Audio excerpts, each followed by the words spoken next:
Danas se nalazimo na nogometnom igralištu u Šećerani i bojamo svu opremu koja će biti na obiteljskom izletištu Šećeransko jezero. Imali smo veliki odaziv volontera, a bitno je naglasiti da je sva oprema od recikliranih materijala.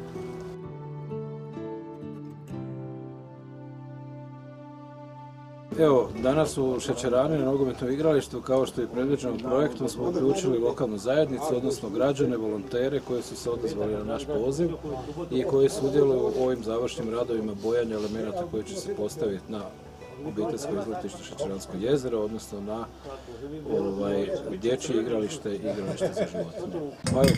Projekat se odvija sukladno planu, osim što imamo određenih poteškoća sa vremenskim prilikama. Dakle, ovih dana je padala kiša, očekuje se snježni četvrtak, petak, imamo problema sa postavljanjem podloga sa sjenice koje se ipak moraju betonirati i evo, nadamo se da ćemo do kraja ovog tjedna napraviti to betoniranje i za nedjelje postaviti sve te elemente koje su planirane.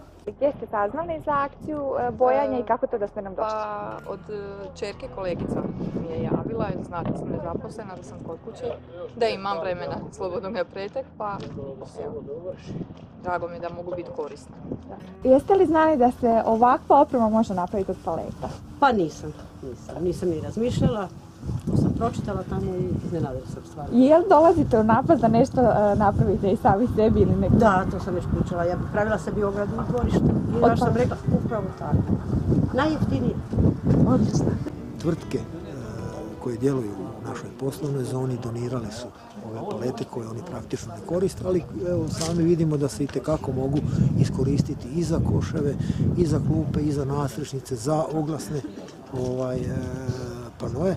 Ja ovom prigodom prvo njima kao sponzorima, znači Eko Korteku, Starku, Kupoli, zahvaljujem na tim njihovim donacijama, ali isto tako zahvaljujem svim ovim volonterima koji su se skupili danas, nadam se i u subotu isto tako da će ih se barem u ovolikom broju, ako ne više, skupiti na završnom bojanju, na završnoj zaštiti tih koševa, klupa, panoa, nadstrešnica.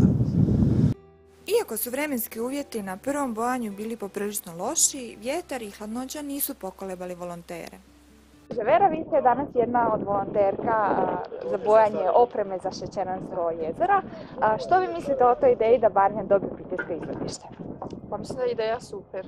Dobro, i da li ste mislili da se može uopće išta napraviti od paleta? Da. Recite nam kakva ste do sad imali iskustva s tim?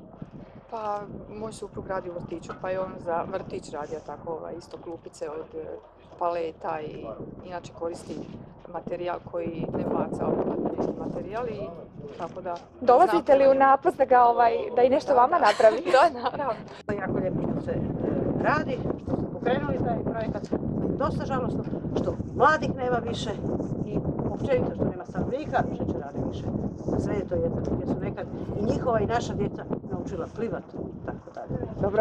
Ovim putem vas pozivamo i na završno bojanje sve opreme koje se održava sutra na nogometnom igralištu NK Šampion u Šećerani od 9 do 13 sati. U subotu ćemo napraviti završno bojanje ovdje, a također nakon postavljanja elemenata i za nedjelje, ukoliko bude bilo potrebno, ćemo još trebati određen broj ljudi za finalne radove.